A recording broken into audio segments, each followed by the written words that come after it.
My husband pushed back his chair like he had somewhere more important to be and said, "Let's go. She can sort herself out." Not even a full sentence. Just enough words to let me know exactly where I stood after 40 years of standing beside him. The restaurant was warm, full of soft light and the smell of something rich coming from the kitchen.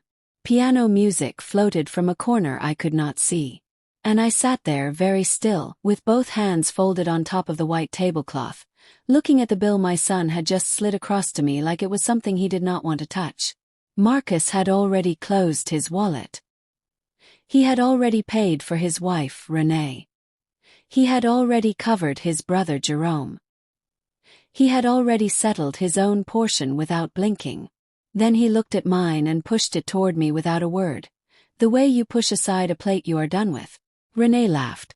It was a short, pretty laugh, designed to sound like something innocent. "We are not covering yours," she said. "You should not be depending on us like this." Marcus nodded. Not slowly, not sadly. Just nodded the way a man nods when he has already decided and does not want to explain himself. I felt something move through me. Not tears. I had moved past that kind of response years ago. It was something quieter and colder and more certain. The candles on the table seemed to pull their light inward. The white napkin in my lap felt stiff and formal. The room, which had felt welcoming when we walked in, now felt like a stage, and I was the only one who had not been told what the show was. My name is Loretta Mae Simmons, and I have been alive long enough to understand that some rooms are built to hold you up and some are built to watch you fall. I knew which one this was. I did not pick up the bill.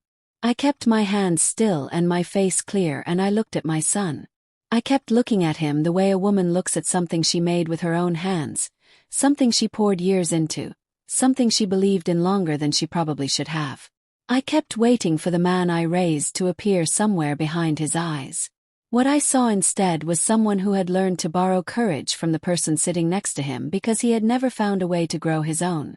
Jerome had already turned toward the exit. Renee had looped her bag over her shoulder.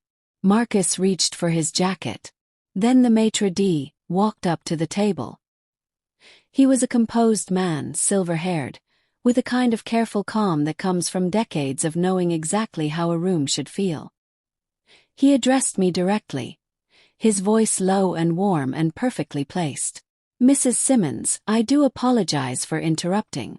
Mr. Henley in the private dining room asked me to let you know the event team is ready whenever you are. Also, your property manager left a message. The second and third floor leases for the Caldwell building were both signed this afternoon." He smiled at the table. "Shall I let them know you will be up shortly?" Nobody moved. Jerome turned back around. Renee's hand, which had been smoothing the strap of her bag, went still.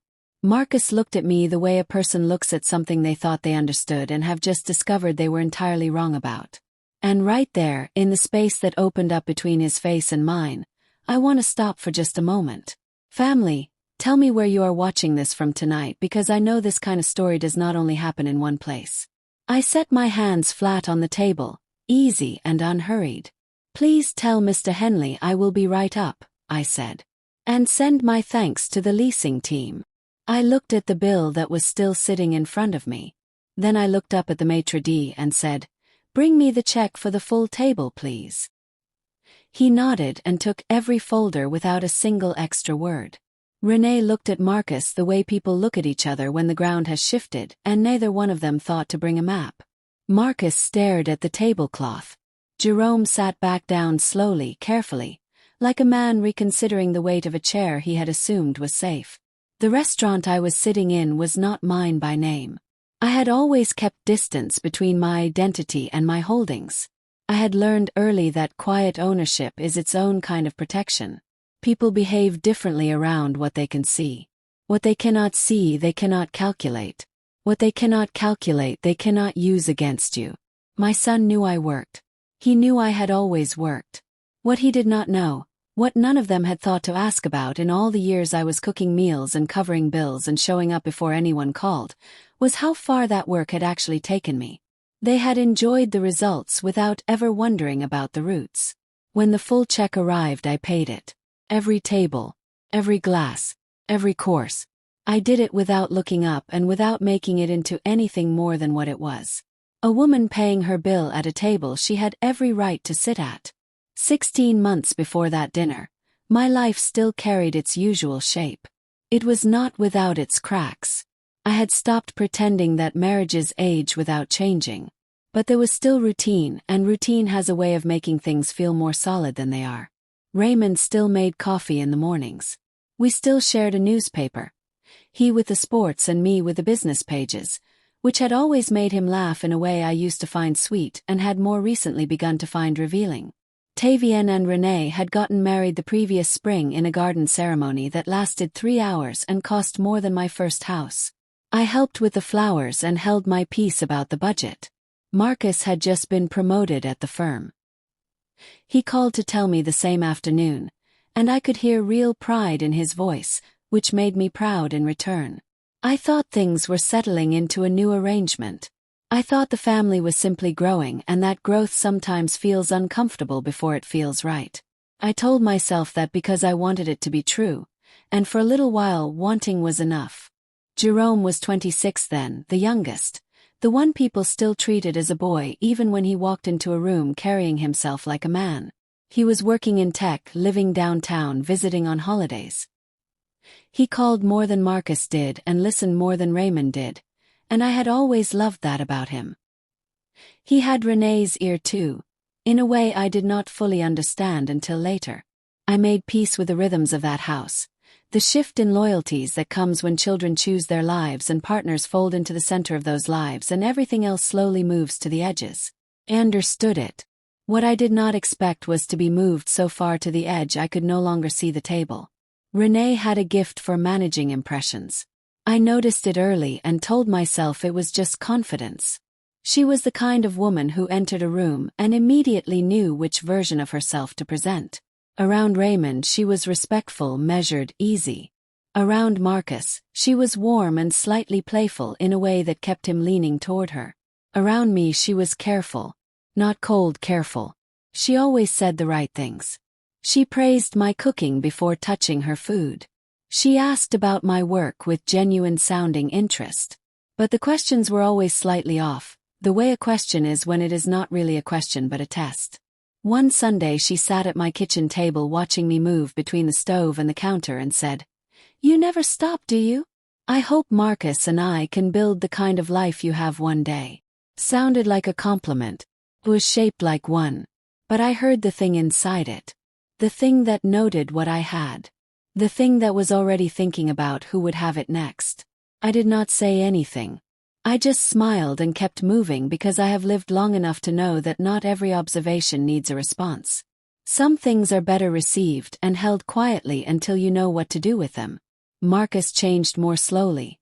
The way weather changes in the early part of the season when you can feel something shifting but you keep stepping outside without a coat because you do not quite want to admit the warmth is gone.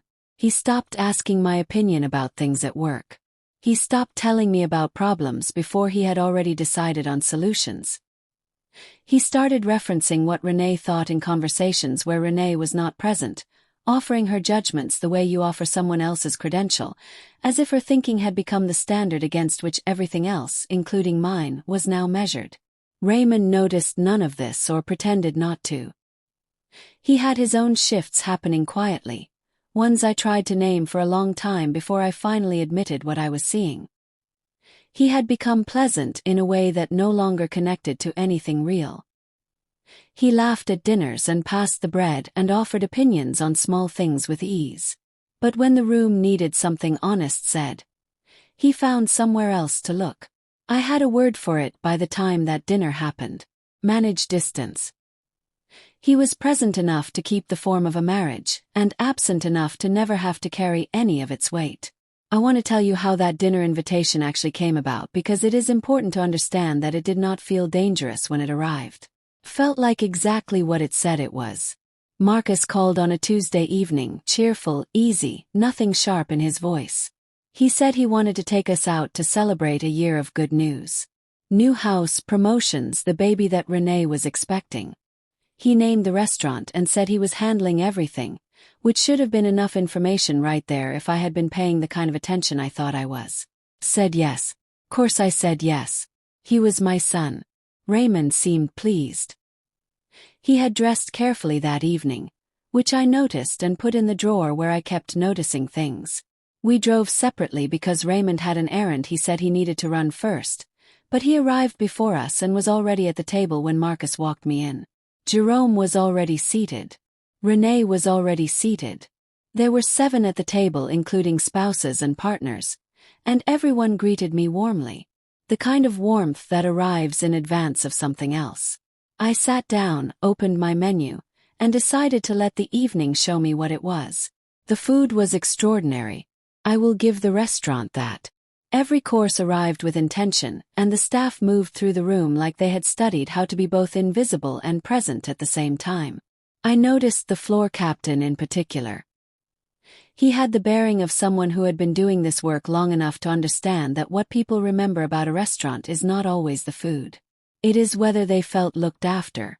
I ordered what I wanted, ate without rushing, and let the conversation run where it wanted to run while I watched the currents underneath it. Renee steered the conversation the way she always did, gently enough that you could miss it if you were not paying attention. She asked Raymond about retirement plans. She asked Jerome about his company's expansion.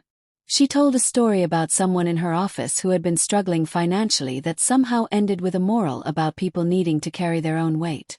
The word burden came up twice in natural-sounding places before she said it directly to me later. I do not believe in coincidence when it comes to language.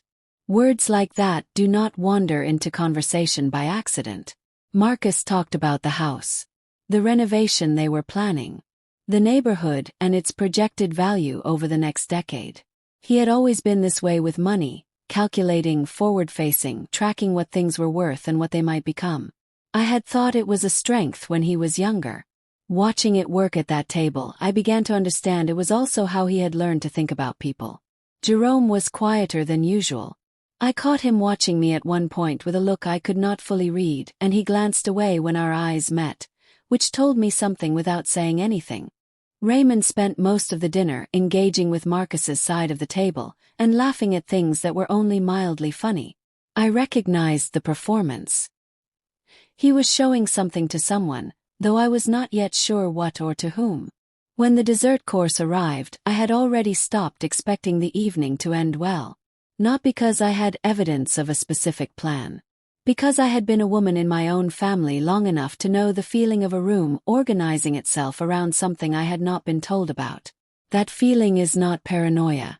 It is pattern recognition dressed in a different name. The check came at the kind of moment designed to catch you off balance. The conversation had been loud and warm-sounding for several minutes, everyone talking over each other in that way that signals a performance of closeness rather than actual closeness. Then Marcus raised his hand for the server, and the table got quiet the way a room gets quiet right before something has been planned to happen. I watched him take out his card with the comfortable ease of a man who has rehearsed a gesture. I watched him pay for Raymond. I watched him pay for Jerome and Jerome's girlfriend. I watched him pay for Renee's side of the table. Then he looked at mine and did not reach for it. Renee said what she said, laughing. Not violently. Not with visible anger. Just that clean, decorative cruelty that certain women have perfected because it requires no accountability. Marcus nodded. Raymond glanced at his watch. Jerome looked at the table. And I sat there very quietly, thinking about all the years I had made things work so that no one at that table ever had to think about what things cost. The irony was not lost on me. I let it sit there with the bill and did not touch either one. Now I need to take you back further, because stories like this one never start at the table. They start in the years before the table, in all the quiet rooms where choices were made that nobody thought would ever have to be explained out loud. I grew up with a mother who worked 2 jobs for most of my childhood and still found time on Sunday mornings to make breakfast from scratch and sit at the table like there was nowhere else on earth she needed to be. She taught me by example what it looks like to build something from almost nothing and to do it without announcing yourself. I took that lesson seriously. I was not from money. I want to be clear about that because sometimes when people hear what I was able to do they assume a starting point that was comfortable. And it was not. I started with a clerical job at 22, a rented room with a shared bathroom on the second floor of a building that still smelled like the previous tenant's cooking. I had $200 in savings and a notebook full of ideas I had not yet told anyone about because I had learned early that people will discourage what they cannot yet see the shape of. I saved aggressively, not obsessively, not in the way that makes a person impossible to be around, but with focus, with a clear destination in mind that I did not allow myself to drift from. By 28, I had enough to start my first small venture.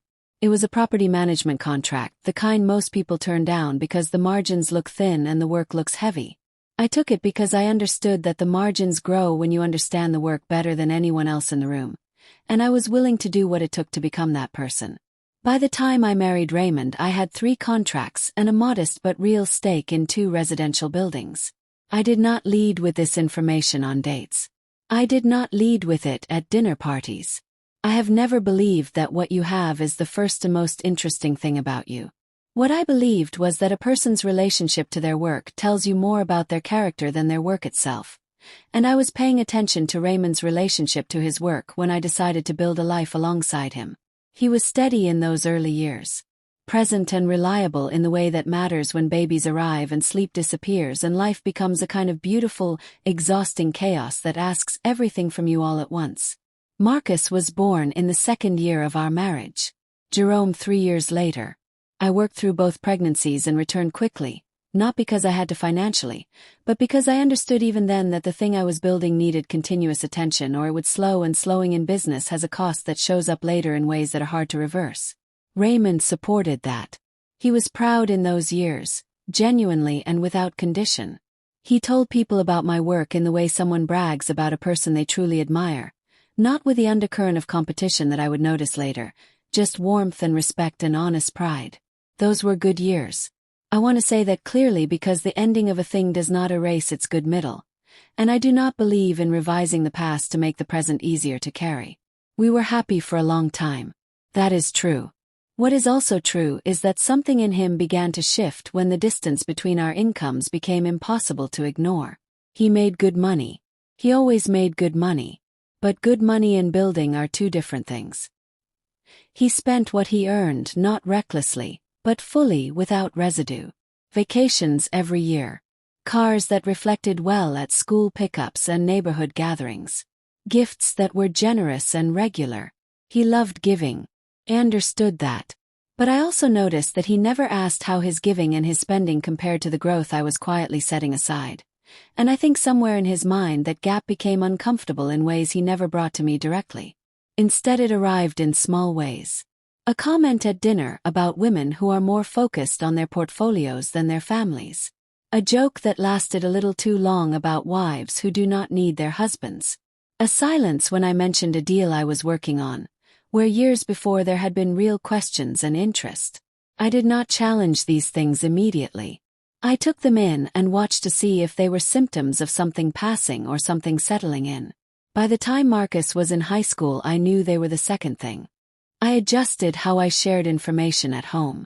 Not because I was hiding, because I had learned that some people receive good news about your life as a form of personal diminishment, and Raymond had become one of those people. I did not want to manage his feelings about my success more than I was already doing. I wanted to do my work, come home, be a mother, be present. I did it for years without naming the loneliness of it out loud, because naming it would have required me to make a decision I was not yet ready to make. Marcus watched all of this from the particular vantage point of a child who is old enough to observe and young enough to still be deciding what he believes. I wonder sometimes how much he absorbed without knowing he was absorbing it. How much of what happened at that dinner table was something he had been rehearsing for years in the part of himself that learned to read a room from his father, and learned to want things from his mother. I do not say that to excuse him. I say it because I believe in understanding the full picture, even when the full picture is painful. Jerome was different from the start. Softer in his observations, slower to decide things, more willing to sit with a question before answering it. He and Marcus were close but not without friction. Marcus wanted Jerome to be sharper, more aggressive, more willing to move quickly.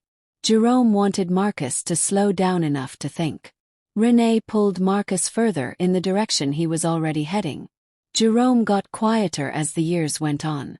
The look he gave me across that dinner table, the one he dropped when I caught it, was not nothing. I held on to that look.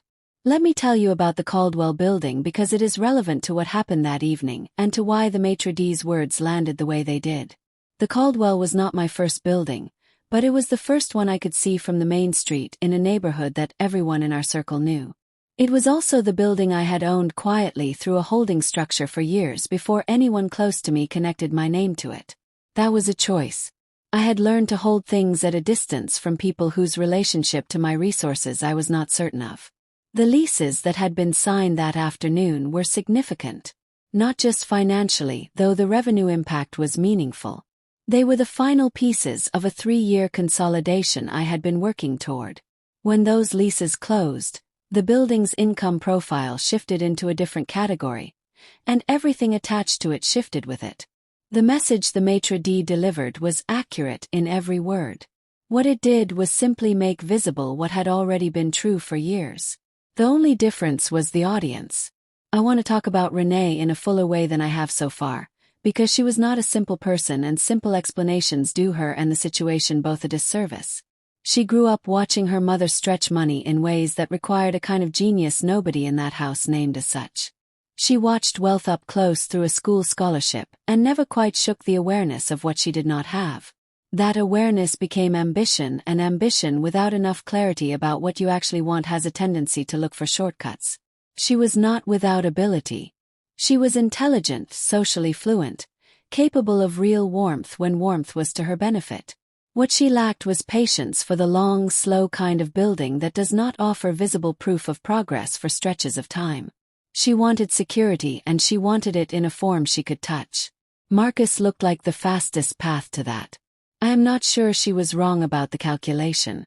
What she was wrong about was the strategy she chose to protect it.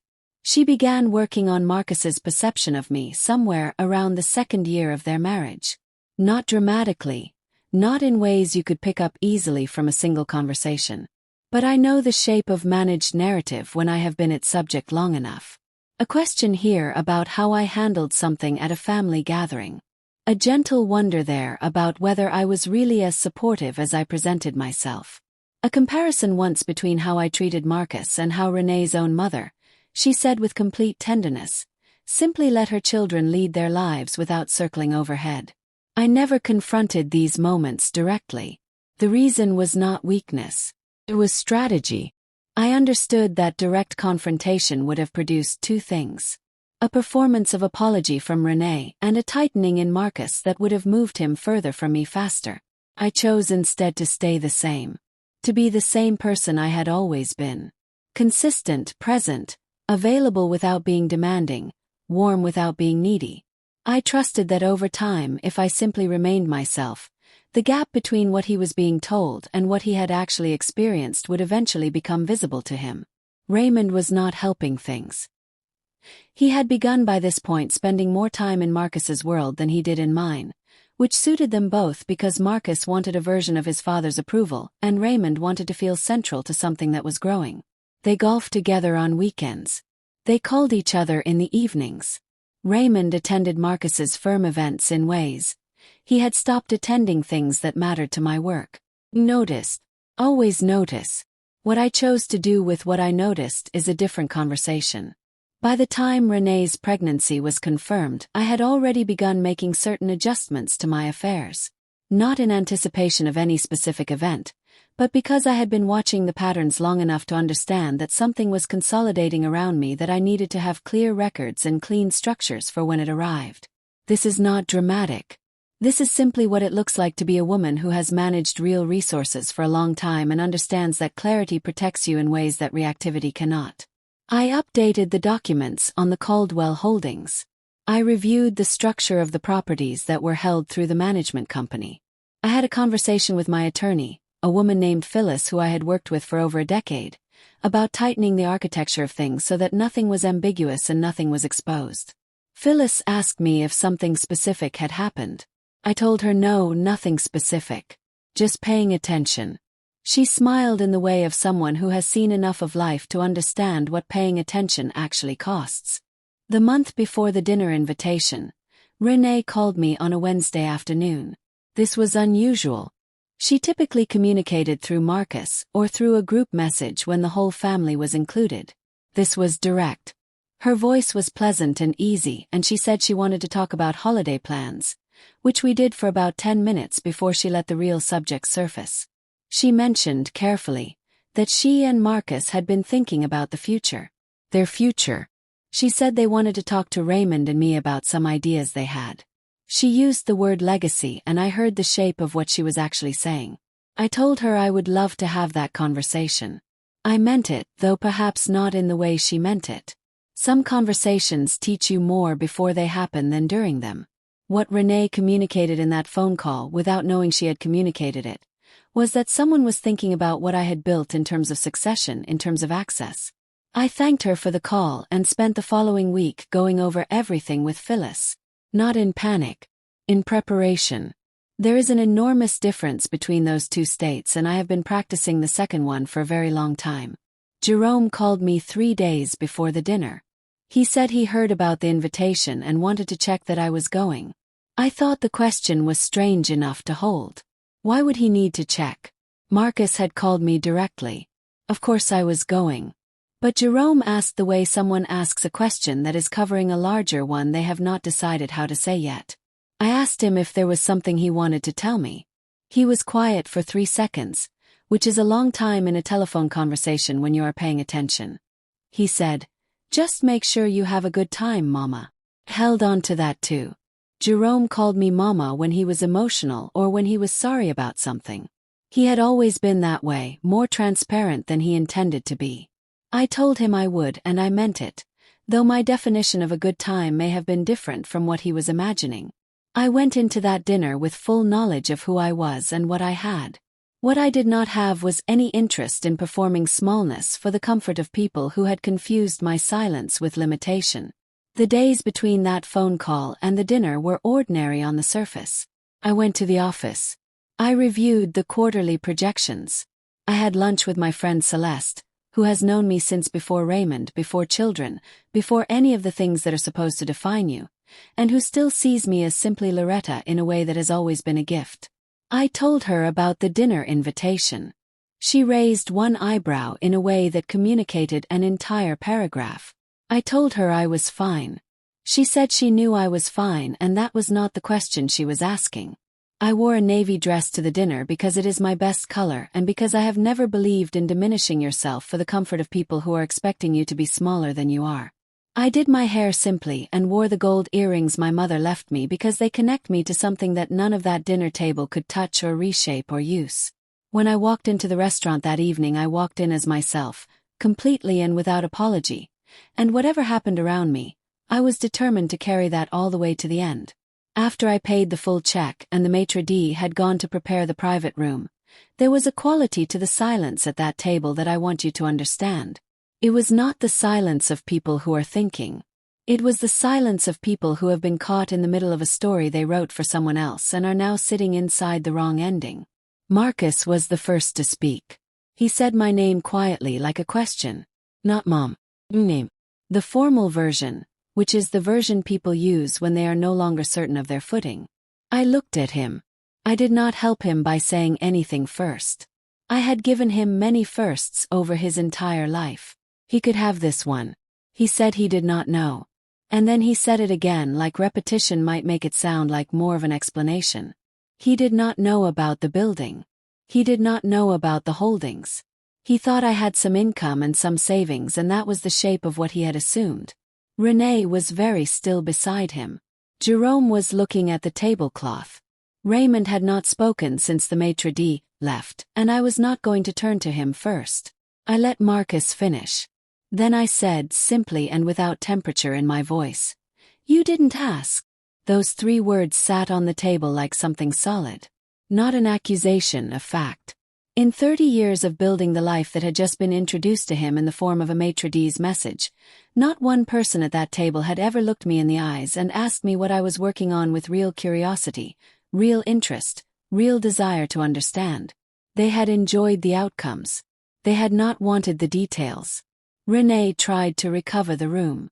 She was good at that, stepping into silences and reframing things before they had a chance to settle.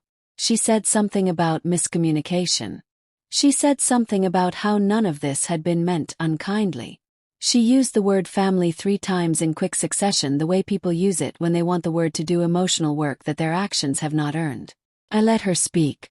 I did not interrupt. I did not react. I simply waited until she was finished, and then I excused myself to go upstairs. The private dining room on the upper level was quiet and warm, and the event team was waiting there to go over details for a charity dinner I was hosting in 6 weeks. We worked for 40 minutes. The manager of the space, a young woman named Cora who had been with the venue for 3 years, showed me the updated layout for the evening and walked me through the vendor changes. I made 2 decisions, asked 4 questions, and confirmed the final guest count. When we were done, Cora walked me to the elevator and said, with the careful warmth of someone who has worked in hospitality long enough to read rooms, "We always love having you here, Mrs. Simmons." I took the elevator back down and walked past my table without stopping. Raymond was still seated. Marcus was still seated. Jerome had stood, and he stepped toward me before I reached the door. He said, "Mama." That version of my name. The one with the weight in it. Stop. He looked like a man standing at the edge of something he had waited too long to say, and was now afraid the moment had passed. I put my hand on his arm briefly, the way I had done since he was a boy whenever something was too large and too real for words to carry comfortably. I told him I would call him in the morning. He nodded. He looked like he wanted to say something more, and I let him have the silence to try. He said, "I tried to tell Marcus." I nodded slowly. I told him I knew. He looked a little relieved and a little broken at the same time, the way children look when they have done something right that was also too late. I gave his arm one more gentle press and walked out into the evening air, which was cool and full of the sounds of the city going on with its business, indifferent and clarifying. My car was waiting. I sat in the back and looked out at the street for a moment before telling the driver where to go. I was not angry. I want to say that clearly because I have told pieces of this story to different people, and the first thing they always feel on my behalf is anger, and I understand why they feel it, but it was not what I was carrying that night. What I was carrying was clarity. The kind that arrives after a long time of choosing not to see something fully and then finally letting yourself see it all at once. It is not comfortable, but it is clean. The house was quiet when I arrived. Made tea. I sat at the kitchen table with the same notebook I have kept for years, the one where I record decisions and observations, not feelings, those I hold differently, and I wrote down 3 things. What had happened, what it told me, what I needed to do next. Not in a dramatic way. In the way I have always done the most important work of my life. Quietly. At a table. With a clear head and a cup of tea and enough honesty to write down what I actually saw rather than what I would have preferred to see. I called Phyllis the next morning before 8. She answered because she always answers, which is one of the many reasons I have worked with her for over a decade. I walked her through the evening. She did not react emotionally. She asked 3 clarifying questions and then said, "What do you want the next chapter to look like?" That is one of the reasons I trust her. She does not assume what the goal is. She asked. I told her what I wanted. She said she could have the first steps drafted for review within the week. I said that was fine. The first step was a formal review of all shared financial arrangements that touched my name in ways that could be interpreted as obligation. There were not many, but there were enough. A car note that had been extended twice. Contributions to a savings account that had been framed as gifts but could be revisited in terms of how they were structured. A verbal agreement about the down payment on Marcus and Renee's house that I had never needed to formalize because I had not expected it to become relevant. Phyllis formalized it. Cleanly. Quietly. Without drama. Raymond asked me 2 days after the dinner what had happened upstairs. We were in the kitchen and he asked it while looking into the refrigerator, which is the posture of someone who wants information but does not want to look like they are asking for it. I told him I had been handling some business. He closed the refrigerator and turned around and asked if I was going to tell him what kind of business. I looked at him for a moment. I told him that would depend on what kind of conversation we were going to be capable of having about it. He nodded slowly. We did not have that conversation that night. We had it 2 weeks later, a Sunday evening when the house was still and there was no performance possible, no busyness to retreat into. I had been thinking about how to begin it for days. Not the content but the tone. I did not want anger in the room. Anger closes things.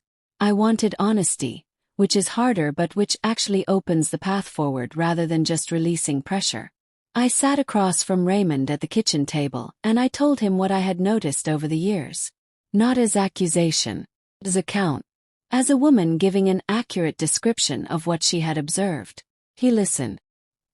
He was better at listening in the absence of an audience than he had been in recent years, which told me something about what the performances had been for. He did not interrupt. When I finished, he sat with it for a long time, long enough that I knew he was doing something real with it rather than preparing a defense.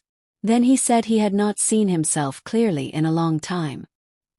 He said it simply, without decoration, and I believed him because it did not sound rehearsed.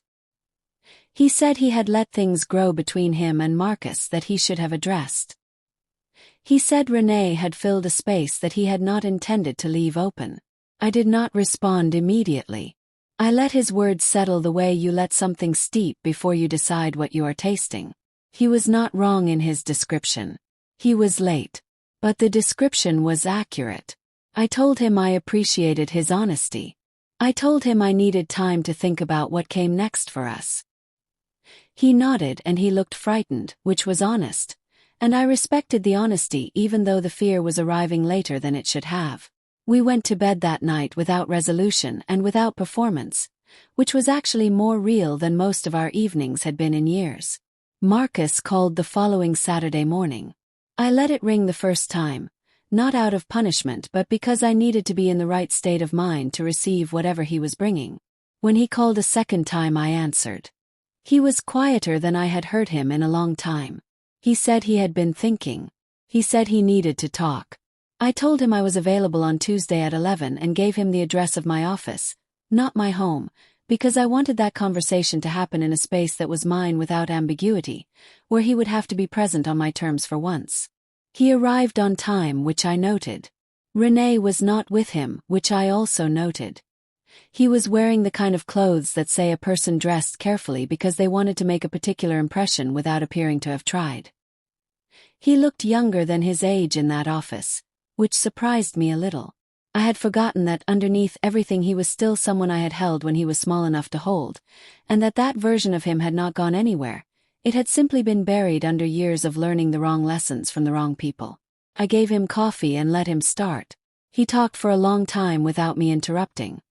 He said things I had been waiting years to hear and things I had not expected and things that were clearly still unfinished and half-formed and honest in the way only unfinished things can be. He said he had believed things about me that Renee had offered him as observations and he had not held them up to the light. He said he had been afraid of what it would cost him to disagree with her.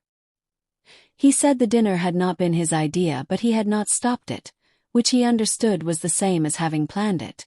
I listened to all of it.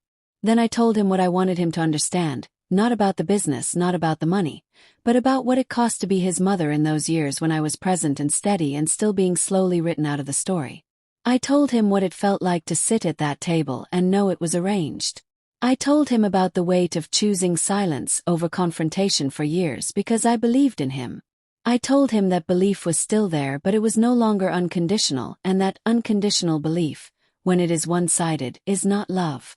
It is an offering that has no floor. He cried. I'm telling you that because I think it matters. Not in a loud dramatic way. Just a quiet undoing of something that had been held too tight for too long. I did not move toward him or away from him. I let him have it. Sometimes the most important thing you can give someone is the space to feel the full weight of what they have done without softening it for them. He had earned that weight. What he did with it was going to tell me what came next.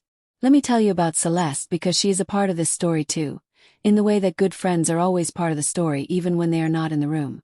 Celeste has known me for 34 years.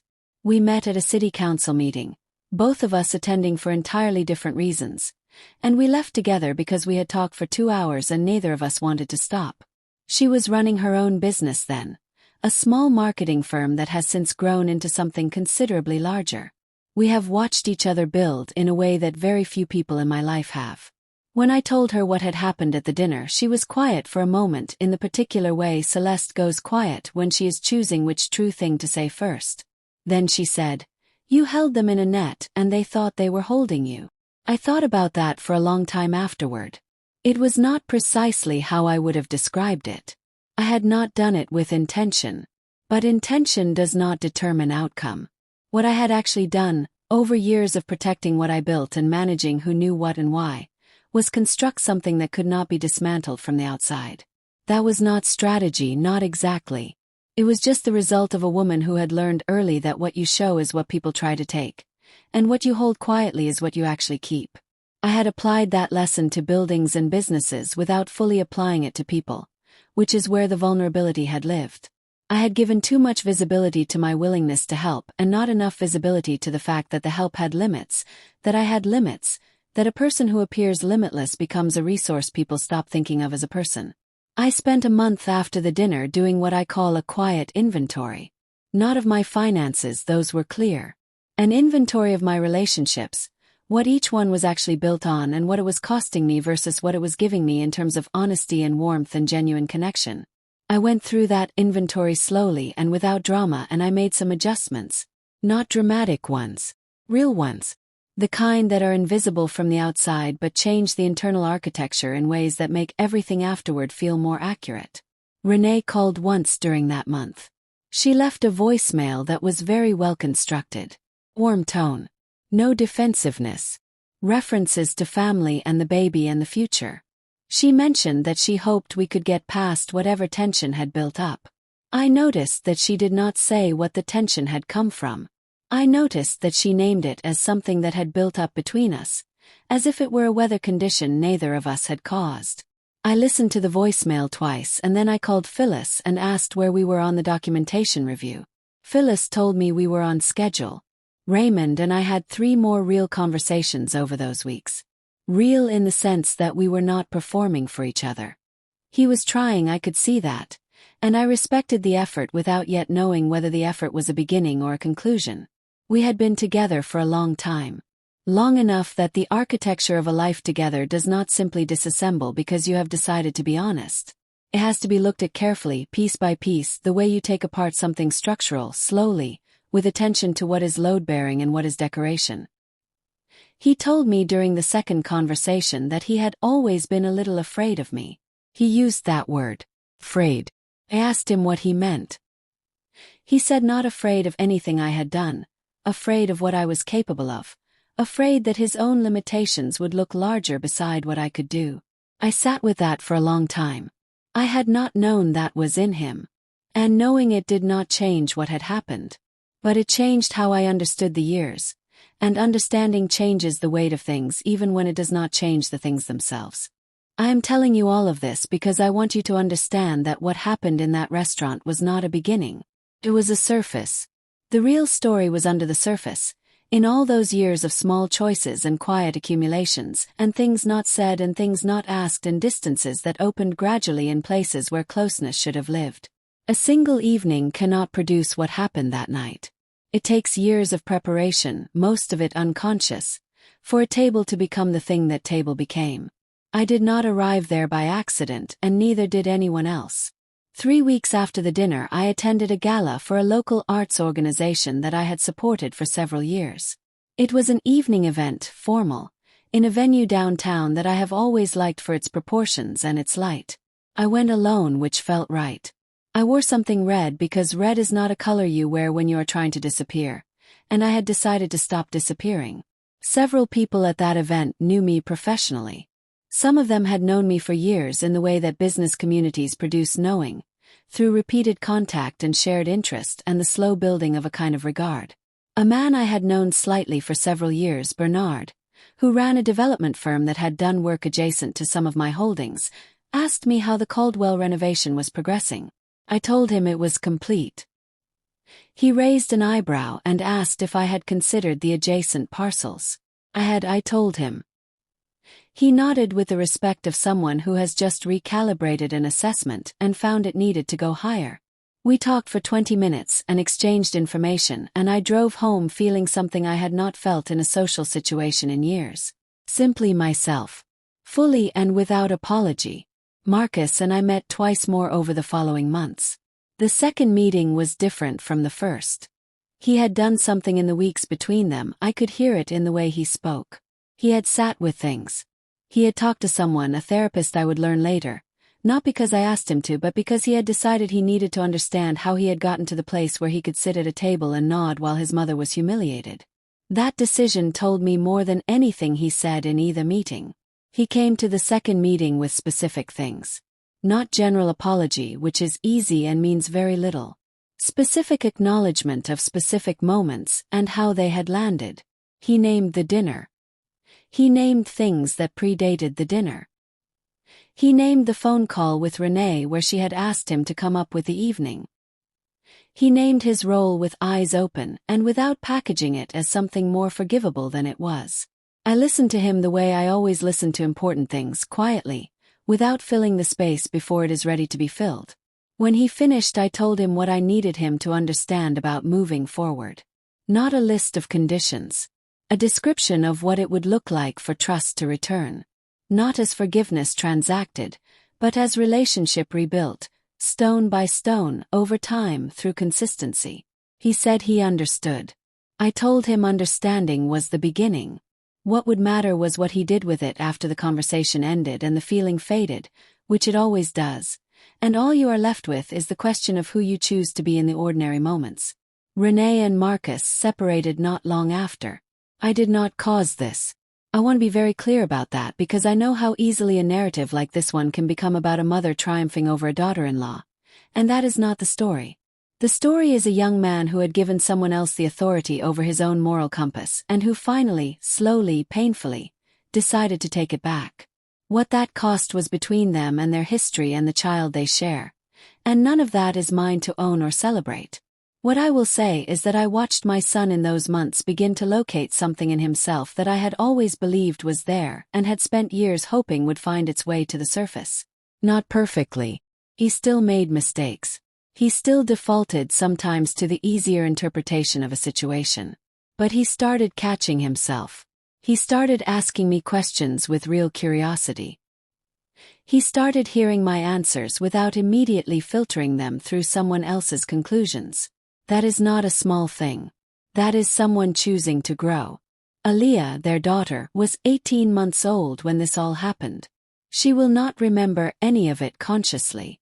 What she will remember is the texture of the years afterward, whether her grandmother was present or absent, warm or distant, available or withheld. I had a choice about what that texture would be, and it was never really a difficult one. Whatever had happened between the adults in that family, she was a child, and she had not chosen any of it, and she deserved to know her grandmother without the static of grown people's unresolved business running underneath every interaction. I started taking her on Saturdays when the arrangement allowed it. We developed a routine the way children and grandmothers develop routines, slowly and without planning, through repetition and preference and the accumulation of small familiar things. She liked oatmeal with cinnamon. She liked the particular way I braided her hair, which was different from how her mother did it and which she always asked for by demonstrating on her own doll before I even got the comb. She liked being read to in the same chair by the window in my sitting room. And she liked asking questions about every page and I liked answering them because her questions were always the right ones.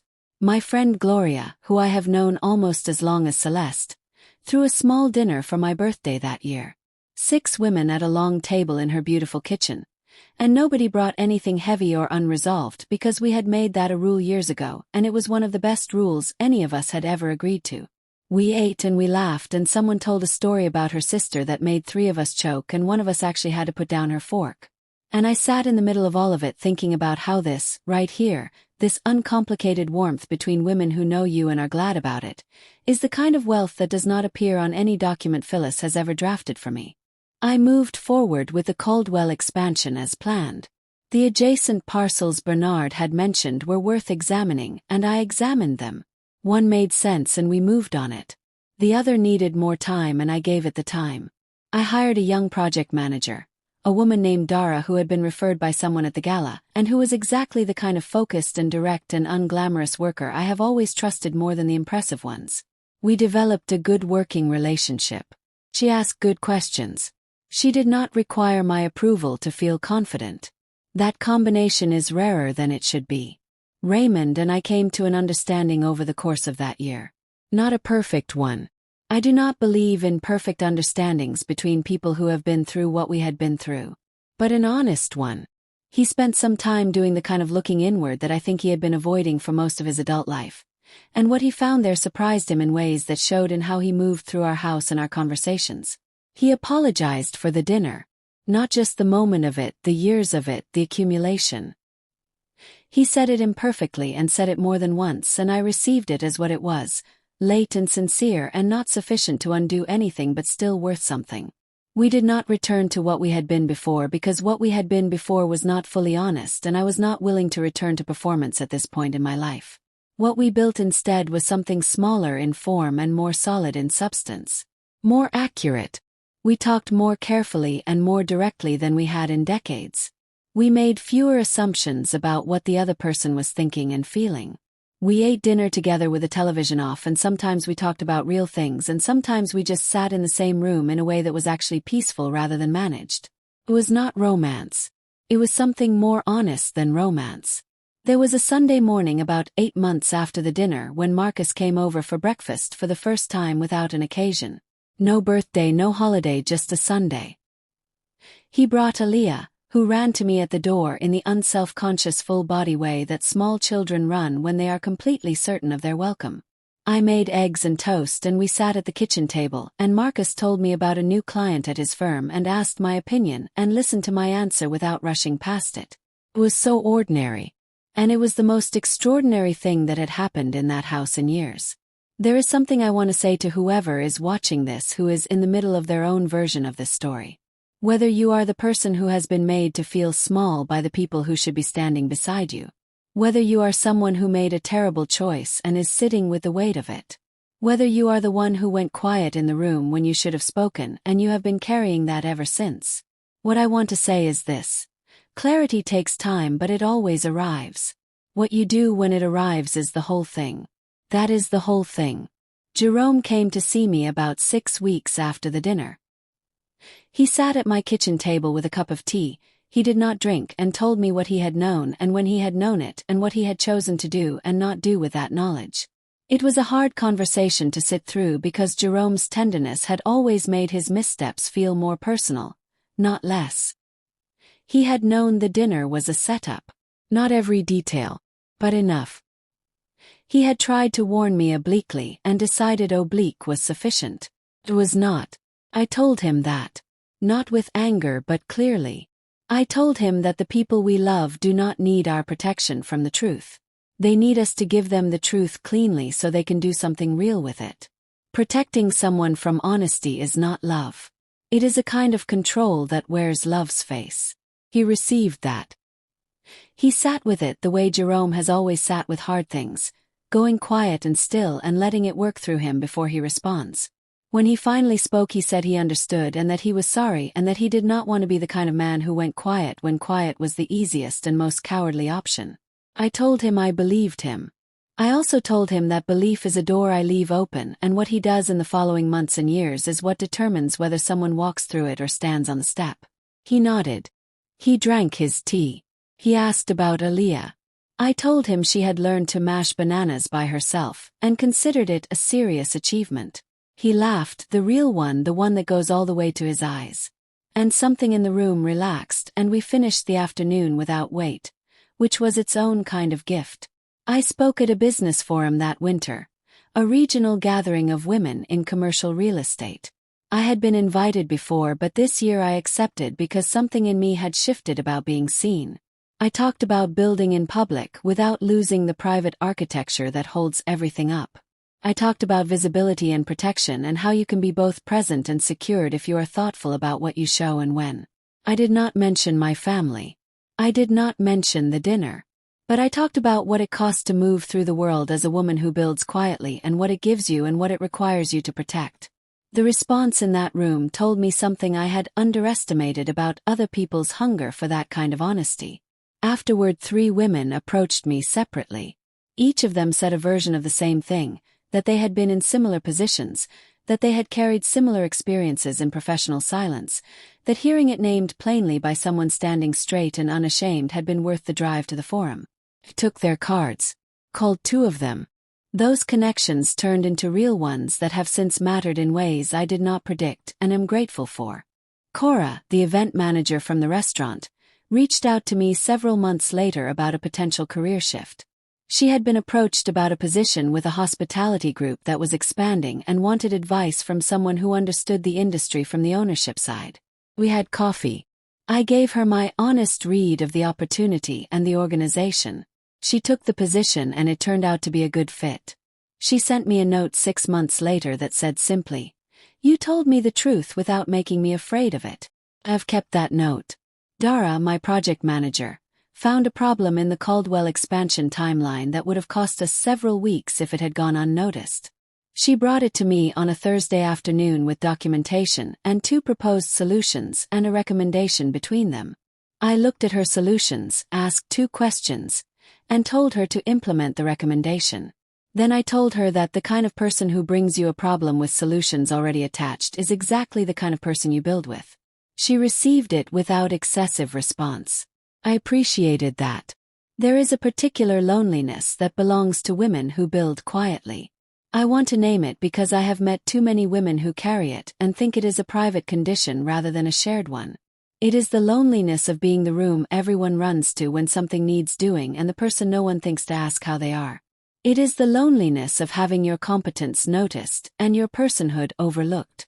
It is the loneliness of holding everything steady for people who have not examined what the steadiness actually costs. It is real and it is common and it does not make you weak to feel it. What I did with that loneliness over the years was put it into the work. That is not always a healthy solution and I am not offering it as a model. What I am saying is that for me, in my particular life, the building became a way of transforming something that could have been corrosive into something that actually sustained people, including me. The properties I managed gave families homes. The buildings I developed gave businesses space to grow. The work I did in hospitality, which people found out about in the middle of a dinner designed to shame me, gave people beautiful evenings in rooms built to hold them. None of that erases the loneliness. But it gives it somewhere to go. And there is dignity in that. There is real, serious, lasting dignity in taking what has hurt you and building something with it that serves people beyond yourself. I believe that in the way I believe very few things, fully, without reservation because I have lived it rather than just thought it. Marcus told me once, about a year after the dinner, that he wished he had known earlier. He meant the holdings, the scope, the full shape of things. I told him that knowing earlier would not have changed anything that needed to change. The shape of what I built was not the lesson. The lesson was the woman who built it and what it took and what it required her to protect. The lesson was that the people who are actually closest to you are not the ones who benefit most from what you have. They are the ones who know you most clearly and stay anyway. I want to tell you about the second location because it deserves its own moment. I had been working toward it for 3 years before the dinner, and the dinner did not slow me down by a single day. If anything, the clarity of that evening sharpened something in me that I needed sharpened. I signed the final agreements 4 months after the restaurant night. I stood in that space on a Saturday morning before anyone else arrived, before the crew, before Dara, before anyone. And I stood in the middle of what was going to become something real and I allowed myself to feel proud. Not loudly, just fully. The way you feel something when no one is watching and you do not need them to. The opening happened on a Thursday evening in late spring. We did not make it a spectacle. We made it what it actually was, a room ready to do its job. The staff had been trained carefully. The music had been selected with thought. The light at 7 in the evening came through the front windows exactly the way I had imagined it would when I first stood in the empty space and let myself see ahead. Celeste came. Gloria came. Bernard came. Cora brought someone she had recently started seeing who looked at her the way someone should look at a person who brings solutions to problems. Marcus came with Aaliyah, who wore a dress she had selected herself and who immediately wanted to know where the kitchen was and could she go in it and were there any biscuits. I took her through the kitchen personally and introduced her to the head chef by name and she shook his hand very solemnly and he gave her a small plate of something from that evening's menu to taste and she tasted it thoughtfully and gave him her considered opinion, which was that it was very good but could use a little more of the orange. The chef looked at me. I said I would look into it. He said, "Yes, ma'am." Raymond was there. He was quiet in the good way, the way he had been learning to be quiet, not manage distance, just presence, honest and without performance. He stood beside me when the room was full and looked out at it and said, "You built this." Not a question. A recognition. Late but real. Told him yes. He said nothing more and I did not need him to. Sometimes a moment is its full size and adding words to it only shrinks it. Jerome was there too, and he moved through the room like a man who was genuinely glad to be somewhere. Not performing glad, actually glad.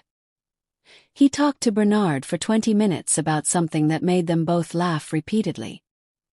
He found Celeste, and they ended up in a corner comparing opinions about a restaurant neither of them had actually been to yet, but had both formed strong positions on anyway. He found me once during the evening and just stood beside me for a moment without saying anything, and I stood beside him the same way, and we watched the room together. There will be a profile in a regional publication next spring. I agreed to it. My terms, my voice, my framing. The journalist is a woman who does not ask questions she already knows the answer to, which is the first sign that an interview will actually go somewhere. We have spoken twice so far, and each time she has asked me something I had to think about before answering, which I appreciate. I have spent too many conversations with people who were not actually curious, who were just collecting information in the shape of questions. She is genuinely curious. That makes the conversation real. I have thought about what I want the profile to say. Not precisely, not in a controlled way, but in the way you think about what matters and what you are willing to be seen holding in public. I wanted to say something true about building without noise. About the kind of work that does not announce itself and does not require announcement because eventually it speaks with sufficient volume on its own. About what it means to be a woman who was always present in her own life, even when the people closest to her were not looking. I think those things can be said clearly, and I think they should be. Aaliyah drew me a picture last week of what she said was our kitchen. In the picture there are two figures at the counter, both of them round and yellow, which is how she draws people she loves, round and yellow and smiling with very large teeth. One is taller than the other. The tall one has a circle of hair around its head that she told me was my crown. I asked her if grandmothers have crowns. She said yes, all the good ones. I put the picture on the refrigerator with a magnet that has held more of her drawings than I can count. She watched me do it with that serious, satisfied look she gets when something goes where it belongs. There is a table in my flagship. It is not the largest table in the room. It is by the window, set a little apart from the others, positioned to see both the entrance and the kitchen, and the light at dinner service falls on it in a way I noticed on the first day and chose deliberately. It is not formally reserved for me. But the staff knows, the way good staff knows things without needing to be told, and when I walk in it is always ready. Fresh flowers always. A menu, though I rarely need it. A glass of water, no ice, because someone paid enough attention to remember. I sat there this past Monday evening. The room was full, warm, doing its job. Music at exactly the right level. Staff moving the way I trained them to move, with ease and intention and enough presence that no one felt unattended but no one felt watched. The chef sent out something new for my opinion. I tasted it and told him the truth, which was that the base was right and the finish needed time. He nodded. He always nods like that, receiving the information and already deciding what to do with it. That is someone who actually wants to be good. I trust people like that. My accountant called during the day to confirm that the distribution for the quarter had processed. The expansion is running on schedule. The second location is finding its rhythm with the reliability of something that was built to last rather than impress. Dara sent a report that was 2 pages, which is exactly as long as a good report should be. Phyllis called to say that everything on the documentation side was clean and current, which is always the best thing she can say. I went through the day the way I go through most days now, doing the work, making the decisions, giving the people around me what they need to do their jobs well. In the evening I sat at my table and I was simply there. Not performing anything. Not managing anyone's perception. Not carrying someone else's discomfort or protecting someone else's ego or making myself smaller so the room felt more comfortable. Just there. In a space I built, among people who showed up to do real work, in the city I have moved through my whole adult life, doing the thing I have always done. Building something worth being in. Celeste came by at the end of the evening and we shared something from the dessert menu and talked for an hour about everything and nothing in the free-moving way we have been talking for 34 years. She told me I looked the same as I did when she met me. I told her she needed glasses. She said she had glasses and was choosing not to wear them because she liked the soft version of things. I told her that sounded about right for her. She laughed that laugh that goes all the way up and she said, "Loretta, you have always known exactly what you are doing." I considered that for a moment. I told her I would not go that far. But I knew what I was building and I knew why. And when the people who should have been standing beside me decided to stand against me instead, what they found was not a woman who could be made small by a dinner check and a table of people organizing their courage behind her back. What they found was someone who had been quietly building something the whole time. Something large enough and solid enough that not one of them had a wall tall enough to block the view of it. Marcus asked me recently what was the hardest part. He meant the whole of it, the dinner, the years before it, the year after. I thought about it honestly because he was asking honestly. I told him the hardest part was not the humiliation at the table. Humiliation is loud and it passes. The hardest part was the years of choosing to stay present and consistent and loving in a direction that was not fully coming back to me. And not knowing whether that patience was wisdom or simply a habit of giving that I had not examined carefully enough. He sat with that. Then he said, "Was it worth it?" I told him I did not yet know the full answer to that question because we were still inside the story, still writing it, still deciding every day by our choices what it was ultimately going to have been about. But I told him that so far in this room at this point, with him asking me that question honestly and me being able to answer it honestly, it was beginning to look like something that might eventually be worth it. He nodded. His eyes were full. He said thank you. I told him to finish his coffee. The magazine interview happened on a Tuesday afternoon at the flagship. The journalist arrived early, which I liked. She walked in, took in the room without performing her reaction to it, sat down and opened her notebook. She said, "I want to understand how you built this and what you had to hold on to keep building when things got hard." I told her that was a good place to start. We talked for 2.5 hours. The food came and went. The afternoon light moved across the table. The restaurant filled up around us and the sound of it ran underneath everything like music in the right key. She asked me about legacy, about what I hoped people would understand about my work when they read the profile. I told her I hoped they would understand that the building was never really about the buildings. It was about what a person chooses to do with the life they are given, the capacity they discover in themselves, the way that working steadily toward something real and lasting can become a form of dignity that does not depend on who is watching. She wrote that down. I watched her write it. Then she looked up and said, "Is that what it became for you?" Told her yes. It became that and more.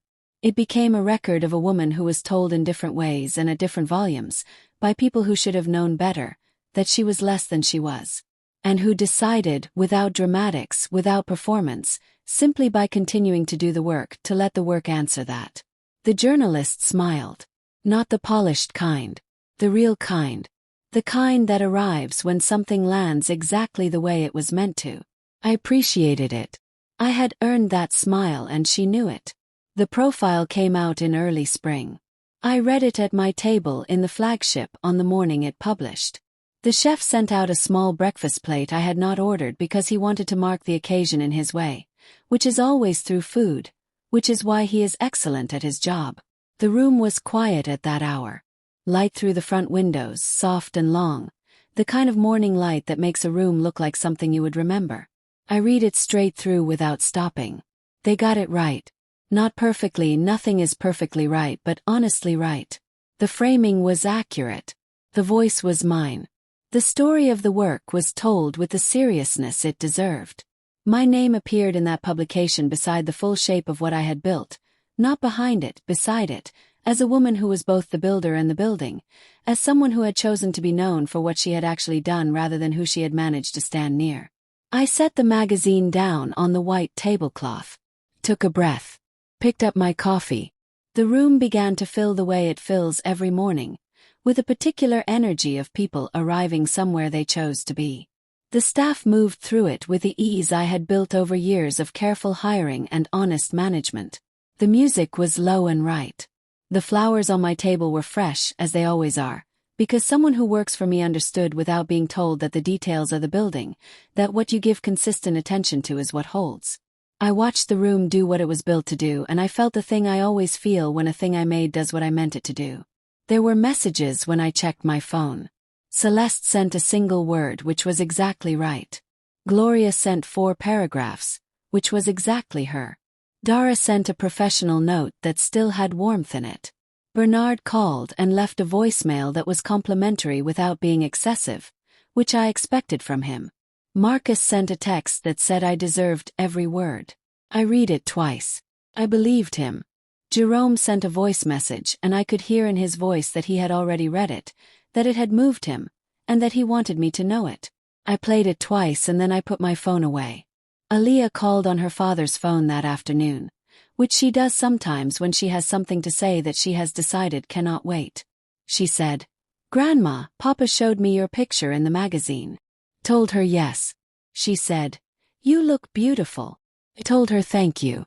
She said, "Papa said you built lots of places." I told her that was right.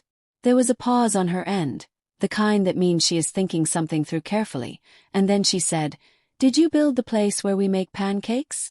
I told her I built the house where we make pancakes. She said, "Good. I like that house." I thought about that for a long time after we hung up. A child who likes the house where the pancakes are. A child who asks if her grandmother built the good place. A child who received something from me without the weight of all the things that happened between the adults in that family and who does not need to know all of it. Who just needs to know that the house is solid and the morning is warm and the person who makes the pancakes is glad she is there. I have built a great many things in my life. That might be the most important one. I ordered my usual that morning. I sat at my table. The check came the way it always comes, quietly and without ceremony, because the staff here knows I do not need production. Picked it up. I looked at it the way I have looked at every check I have ever paid in this restaurant. I took out my card. I paid it without any feeling attached to the act other than the plain, honest satisfaction of a person paying for something she ordered in a room she built, surrounded by work she is proud of, in a life she made from nothing and is still, every day, in the business of making. 'Cause I always could. 'Cause I always did. And now, at a table full of flowers, in a room full of light, with the jazz exactly right and the morning exactly what I intended it to be, everyone knows it. Not because I announced it. 'Cause I built it. And what you build honestly and protect quietly and return to every day with your whole self, has a way of speaking in a voice so clear and so steady that eventually, no matter who tried to talk over it, the whole room can hear.